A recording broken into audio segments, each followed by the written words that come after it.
Hello everyone, welcome back to my channel. आज हम करेंगे मैनेजमेंट के फर्स्ट चैप्टर में एक नया टॉपिक जिसका नाम है लेवल्स ऑफ मैनेजमेंट। यानी कि मैनेजमेंट के कौन से लेवल्स होते हैं। मैनेजमेंट के बेसिकली 3 लेवल होते हैं। फर्स्ट रहेगा top management, second one is middle management and third one is lower level और ऑपरेटिव मैनेजमेंट। टॉप मैनेजमेंट में कौन आते हैं? ओनर्स आ जाते हैं, सबसे ऊपर होता है जो, यानी कि जो मालिक होते हैं, owners, share holders, board of directors, chairman आ जाएंगे, सीईओ यानी chief executive officers, general manager, executive committee, यानी कि जो सबसे ऊपर होते हैं। इनके काम क्या होता है वो हम आगे देखेंगे। मिडल मैनेजमेंट के अंदर कौन आते हैं? Purchase manager, production manager, marketing manager, financial controller, ये सब आते हैं। इसका मतलब कि जो हमारे डिफरेंट डिपार्टमेंट्स होते हैं उनके जो हेड होते हैं वो मिडल मैनेजमेंट में आएंगे। देन लोअर मैनेजमेंट में कौन आएंगे? इसमें वो पर्सन्स आएंगे जो हमारे वर्कर्स से काम कराते हैं, यानी वर्कर्स को जो मैनेज करते हैं वो लोअर लेवल के अंदर आएंगे। तो सबसे पहले है टॉप मैनेजमेंट। जो सबसे ऊपर होते हैं कंपनी के अंदर वो क्या काम करते हैं? टॉप मैनेजमेंट जो होती है वो मेनली ऑब्जेक्टिव्स बनाती है ताकि कंपनी की डिफरेंट एक्टिविटीज़ जो है, जो सभी वर्कर्स काम कर रहे हैं, वो उस गोल के हिसाब से करें और कंपनी का जो कॉमन ऑब्जेक्टिव है वो अचीव हो सके। नेक्स्ट रहेगा कि पॉलिसीज़ और प्लान्स बनाते हैं ताकि ऑब्जेक्टिव जो हमने रखा है उसको पूरा किया जा सके। टॉप मैनेजमेंट बनाते हैं। फिर टॉप मैनेजमेंट एक फ्रेमवर्क, एक ढांचा प्रोवाइड करता है, किसके अंदर, किस लिमिट्स के अंदर है कि तुमने वर्क करना है वो बताते हैं। रिसोर्सेज अरेंज कराते हैं, कंट्रोलिंग करते हैं, लीडरशिप करते हैं टॉप मैनेजमेंट वाले। देन रहेगा मिडल मैनेजमेंट। मिडल मैनेजमेंट के लोग क्या करते हैं? जो मिडल बीच में होता है वो क्या करता है? टॉप और लोअर लेवल के बीच में कोऑर्डिनेशन को एस्टेब्लिश करते हैं। वो टॉप मैनेजमेंट ने जो ऑब्जेक्टिव्स बताए हैं वो लोअर लेवल के पास बताते हैं, उन्हें उनके साथ कम्युनिकेट करते हैं कि तुम्हें अपने वर्कर्स से ये काम कराना है। और वर्कर्स की तरफ से जो लोअर लेवल को फीडबैक मिलता है उस फीडबैक को मिडिल मैनेजमेंट खुद लेके उसको टॉप मैनेजमेंट तक पहुंचाता है। इस तरह से बीच में मीडियोकर होते हैं, इन्फॉर्मेशन ऊपर से नीचे ट्रांसफ़र करते हैं। और इनका मेन काम क्या होता है कि ये जो पॉलिसीज़ हैं टॉप मैनेजमेंट ने बनाई है उनको आगे ट्रांसफ़र करते हैं। ऑर्गेनाइजेशन का जो सेटअप है उसको बनाते हैं, नहीं सबसे पहले खुद के डिपार्टमेंट्स को हैंडल करते हैं ये।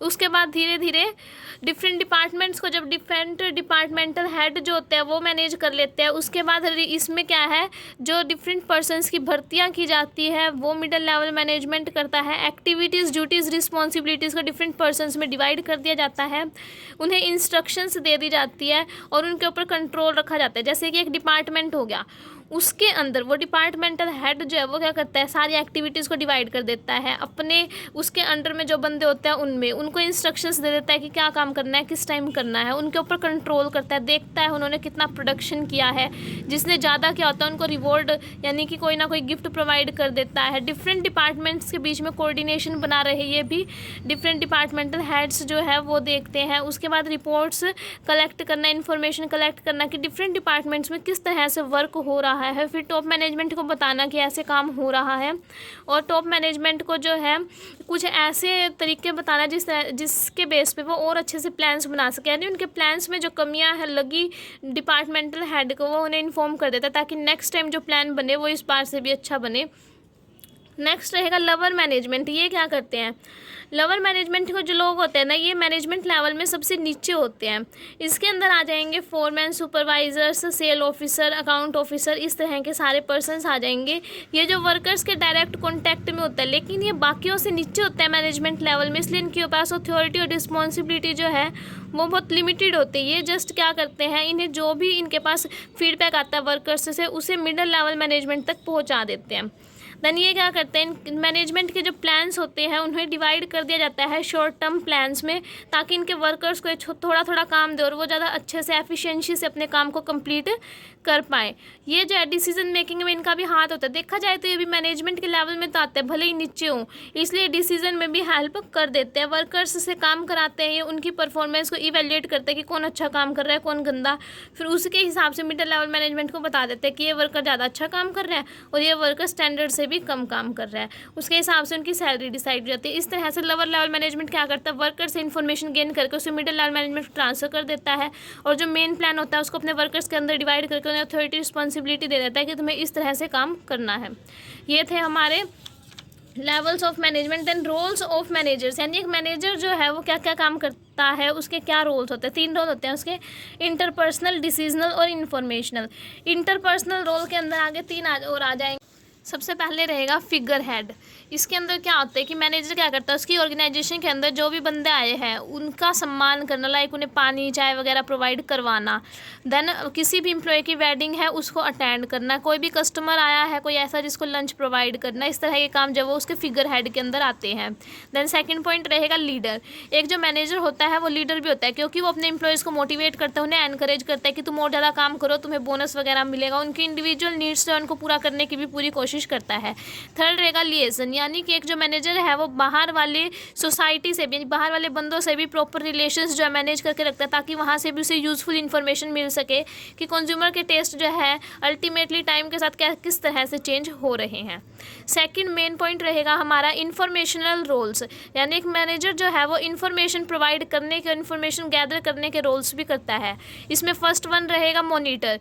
सबसे पहले मैनेजर क्या करता है कि सभी चीज़ों को ध्यान से देखता है, एनवायरनमेंट को स्कैन करता है, वहाँ से इन्फॉर्मेशन खुद गैदर करता है। उसके जो लिएसन कॉन्टैक्ट्स होते हैं, यानी बाहर वाले पर्सन्स होते हैं, उनसे वो क्वेश्चन पूछ के इन्फॉर्मेशन कलेक्ट कर लेता है, अपने सबॉर्डिनेट से पूछ के इन्फॉर्मेशन कलेक्ट कर लेता है। यहाँ पे वो कलेक्ट करता है। देन डिससेमिनेटर, इसमें क्या होता है वो अपने एम्प्लॉयज़ को इन्फॉर्मेशन पास कर देता है उसके सबॉर्डिनेट्स को, जो उससे नीचे वर्क कर रहे हैं। जो इन्फॉर्मेशन ने कहीं और से नहीं मिलती वो उन्हें मैनेजर से मिल जाती है एम्प्लॉयज़ को। देन स्पोक्समैन, यानी कि एक जो मैनेजर है वो सोसाइटी के या फिर अपनी ऑर्गेनाइजेशन के डिफरेंट पीपल को, डिफरेंट ग्रुप्स को जो है इफ़ेक्ट करता है बोल के, जैसे कि अपने उसके जो शेयर होल्डर्स होते हैं उनको इफेक्ट करता है, कंपनी की फाइनेंशियल परफॉर्मेंस कैसी चल रही है वो बताता है। देन कंज्यूमर ग्रुप्स को अच्छी क्वालिटी के प्रोडक्ट्स प्रोवाइड करना, सोशल रिस्पॉन्सिबिलिटी पूरी करना, सोसाइटी को इफेक्ट करना। देन गवर्नमेंट को किस तरह से सेटिस्फाई करता है, वो गवर्नमेंट को ये शो कर देता है कि लॉ के अकॉर्डिंग उसका जितना टैक्स वगैरह बनता है वो उसने पे कर दिया। इस तरह से वो स्पोक्समैन बन जाता है, इन्फॉर्मेशन प्रोवाइड करता है डिफरेंट ग्रुप्स ऑफ पीपल्स को, इनको प्रभावित करता है। देन थर्ड रहेगा डिसीजनल रोल्स, यानी उसके कुछ डिसीजन के रोल्स भी होते हैं। एक जो मैनेजर होता है वो डिसीजन लेता है। फर्स्ट रहेगा एंटरप्रेन्योर, यानी कि वो नए नए आइडियाज़ लेकर आता है, एनवायरनमेंट को स्कैन करता है, उनके अंदर जो चेंजेस आए हैं उसके अकॉर्डिंग नए नए ऑब्जेक्टिव्स बनाता है। सेकंड रहेगा डिस्टर्बेंस हैंडलर, यानी कि ऑर्गेनाइजेशन के अंदर अगर अचानक से कोई ऐसा वो आ गया, कोई कंडीशन ऐसी आ गई जिस टाइम अचानक से डिसीजन लेना पड़े, कोई डिस्टर्बेंस हो गई, वहाँ पे मैनेजर जो है वो डिसीजन लेता है। देन थर्ड रहेगा रिसोर्स एलोकेटर, यानी रिसोर्स प्रोवाइड करता है, डिफरेंट लेवल्स पे जो वर्कर्स काम कर रहे हैं उन्हें रिसोर्स प्रोवाइड करना, तभी तो वो अच्छे से काम कर पाएंगे। फोर्थ रहेगा नेगोशिएटर, यानी कि अगर कंपनी के अंदर कोई लड़ाई झगड़े हो जाते हैं, उसके जो वर्कर्स हैं उन्होंने कोई स्ट्राइक कर दी वहाँ पे, और जो फोरमैन है यानी जो लोअर लेवल मैनेजमेंट पे वर्क कर रहे हैं वो क्या करते हैं, वर्कर्स की प्रॉब्लम को सॉल्व कर देते हैं। अगर कोई वर्कर ने स्ट्राइक कर दी तो जो चेयरमैन है वो अपने से ऊपर जो पर्सन काम कर रहे हैं उनसे कंसल्ट करके उस स्ट्राइक को ख़त्म करा देते हैं, उनका सोल्यूशन निकाल देते हैं। इस तरह से जो मैनेजर होते हैं वो डिसीजनल रोल्स भी लेते हैं, कोई स्ट्राइक वगैरह होते हैं उनको ख़त्म करवा देते हैं। तो ये थे मैनेजर्स के डिफरेंट रोल्स, जिसको 3 पार्ट्स में डिवाइड किया गया था, इंटरपर्सनल, इन्फॉर्मेशनल और डिसीजनल। आई होप आपको आज की वीडियो समझ आई होगी। समझ आई हो तो वीडियो को लाइक कर देना, चैनल पर नए हो तो चैनल को सब्सक्राइब कर लेना। Thank you.